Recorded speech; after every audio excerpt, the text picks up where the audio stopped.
नमस्कार दोस्तों, मैं विशाली गुलाटी आपका अपने चैनल में बहुत बहुत स्वागत करती हूं।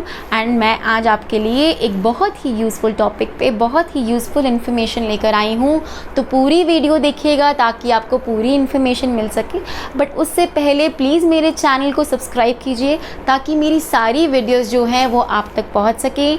इस वीडियो को लाइक कीजिए, शेयर कीजिए ताकि और भी लोगों को ये इन्फॉर्मेशन मिल सके। एंड अगर आप चाहते हैं कि मैं कोई भी वीडियो अपलोड करूं और उसकी नोटिफिकेशन आपके पास आए तो प्लीज़ बेल आइकन को प्रेस करना मत भूलिए।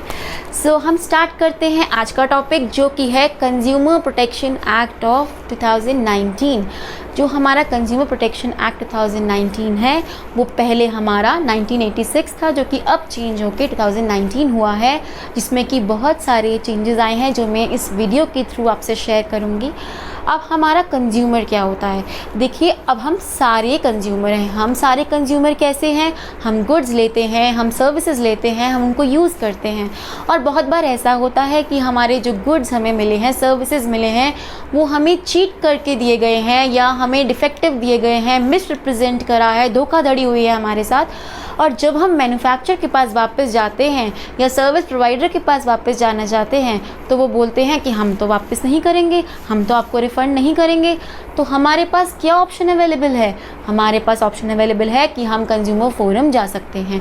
कंज्यूमर फोरम हमारी 3 तरह की होती है। एक होती है डिस्ट्रिक्ट फोरम, जिसको कि हम डिस्ट्रिक्ट कमीशन बोलने लगे हैं after the consumer protection act of 2019। एक हमारी होती है स्टेट कमीशन, एक हमारी होती है नेशनल कमीशन। अब देखिए, मेन बात है कि हमारा जो केस है वो हम कहाँ से फाइल कर सकते हैं। जब तक पहले का एक्ट था 1986 वाला, तब तक जहाँ पर हमने गुड खरीदा है, जहाँ से हमने सर्विस ली है, हमें वहाँ पे जाके केस फाइल करना पड़ता था। पर अब इस एक्ट के बाद हम जहाँ पे रह रहे हैं या जहाँ पे काम कर रहे हैं, वहाँ से हम केस फाइल अपनी कंज्यूमर फोरम में कर सकते हैं। सो एक बात हो गई है।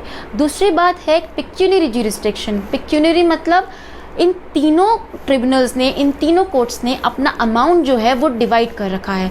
मतलब पहले क्या था, अगर 20 लाख तक का आपका डैमेजेस हैं जो आपने क्लेम करने हैं मैन्युफैक्चरर के अगेंस्ट, तो आप डिस्ट्रिक्ट फोरम जाते थे। डिस्ट्रिक्ट फोरम ने जो अपनी रेंज है वो बढ़ा के 1 करोड़ कर दी है। ऐसे ही स्टेट कमीशन का पहले 1 करोड़ था, वो 10 करोड़ हो गया है। नेशनल कमीशन में 1 करोड़ से ऊपर के जाते थे, अब वहाँ 10 करोड़ से ऊपर के जाते हैं। तो ये बात रही पिक्यूनरी ज्यूरिसडिक्शन की। अब हम बात करते हैं कि हमारे पास एक और फैसिलिटी है यहाँ पे, जिसको हम कहते हैं मीडिएशन। मीडिएशन में क्या होता है, एक मीडिएटर अपॉइंट करते हैं कंज्यूमर फोरम वाले, जो कि आपका केस जो है वो एमिकेबली सेटल करा देते हैं। एमिकेबली या पीसफुली, आपको ज़्यादा उसमें लड़ाइयों में नहीं पड़ना पड़ता, ज़्यादा एक्सटेंड नहीं होती चीज़ें और आपकी आपसी सुलह करवा देते हैं। तो एक मीडिएटर अपॉइंट होता है इसके थ्रू। तो ये हो गई हमारी बात मीडिएशन की। अब हम बात करते हैं कि इसमें एक हमारा नई चीज़ आई है, CCPA। CCPA का मतलब है central consumer protection authority. Central consumer protection authority क्या करती है? ये एक अथॉरिटी होती है जो कि अनफेयर प्रैक्टिसेस, जो ट्रेड प्रैक्टिसेस होती है, इलीगल काम जो होता है अगर कहीं हो रहा है, तो ये उसके एवेलुएट करके, उसको एनालाइज करके आपके बिहाफ पे केस प्रेजेंट करती है कंज्यूमर फोरम में। तो एक ये हमारे पास एडेड एडवांटेज आया है जो कि बहुत ही फ़ायदेमंद है। अगली चीज़ जो इसमें हमारी और ऐड हुई है वो ये है कि पहले क्या होता था, सिर्फ मैन्युफैक्चरर की रिस्पॉन्सिबिलिटी होती थी। अब हमारे पास सर्विस प्रोवाइडर की भी रिस्पॉन्सिबिलिटी है। अगर हमने कोई गुड खरीदे हैं और वो ऑनलाइन सर्विसेज के थ्रू खरीदे हैं, तो इसमें हमारी जो ई-कॉमर्स वेबसाइट है उसकी भी इक्वल रिस्पॉन्सिबिलिटी है और हम उसके क्लेम अगेंस्ट भी क्लेम कर सकते हैं डैमेजेस का, कॉम्पेंसेशन का। सो एक ये चीज़ हमारी आती है। अब अगली बात मैं जो करूँगी यहाँ पे वो मैं करूँगी कि सपोज़ कीजिए कि मेरे फेवर में जो है केस डिसाइड हो गया।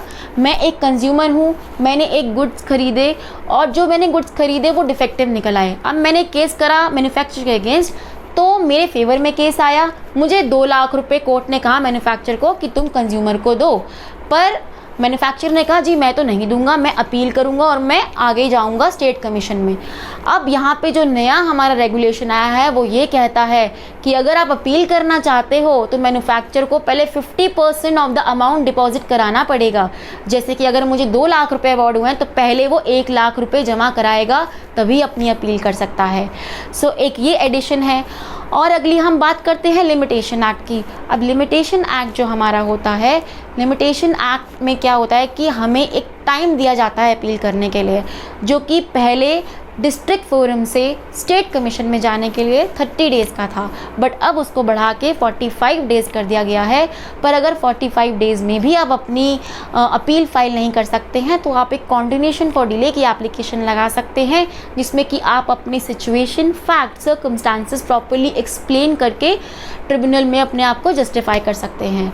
सो आज इस बारे में मैं आपको इतना ही डिस्क्रिप्शन दूंगी एंड डेफिनेटली मैं और भी इसमें एलैबोरेटिव डिस्कशन के लिए आऊँगी आपके साथ।